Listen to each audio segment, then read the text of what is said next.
So Maureen, I found out about this very cool thing that you need to do in Germany. In the Technical University of Munich, there are 4-story tall slides that go between the floors of the building, and students can take them to get between classes.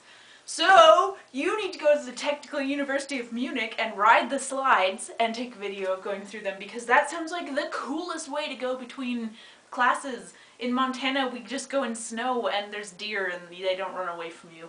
But that's about it. And squirrels.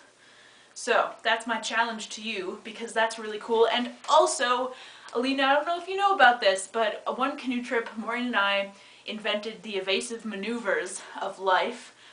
And they were very succinct titles for evasive maneuvers for situations you might encounter in everyday life. I believe one of them was if buffalo are chasing you. So, evasive maneuver 23, if you'll remember correctly, Maureen, is when there's a flying insect around your head and you yell, "Evasive maneuver 23!" and dive under the water and wait there until the insect goes away. Killer bees are not a time to use evasive maneuver 23 because they're bred to be extraordinarily aggressive. They live in the southern United States and they're slowly moving farther north, so people in Arizona and Texas and New Mexico are encountering them now, and with global warming they're moving even farther north. And they are very, very aggressive because they have evolved to not nest inside cavities like honeybees, where instead of inside a box or inside a tree hollow, they'll actually nest just with their honeycombs hanging from a branch or something.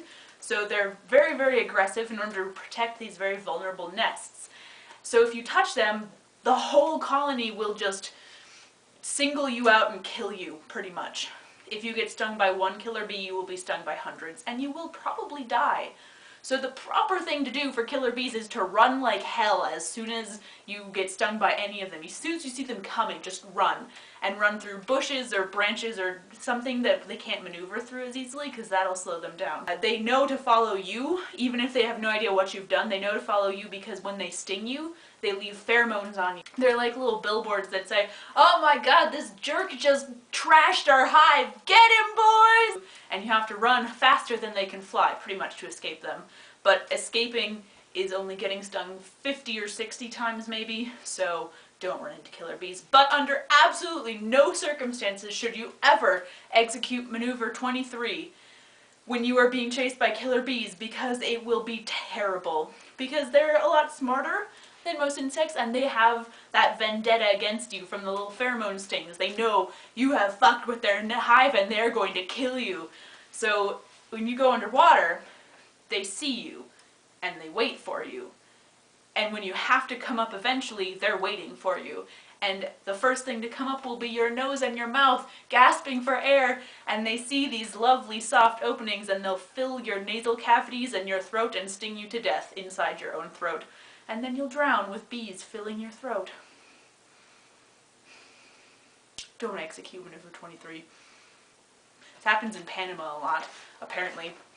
And places where people are fishing, and they'll throw their fishing lines out and accidentally hit a nest, a hive, whatever, and the hive will fall or just, be touched even, and the bees swarm for people who then jump out of their boats and get fucked. You could probably flip your canoe over if you were in a canoe, proper canoe, and not like slotted or anything.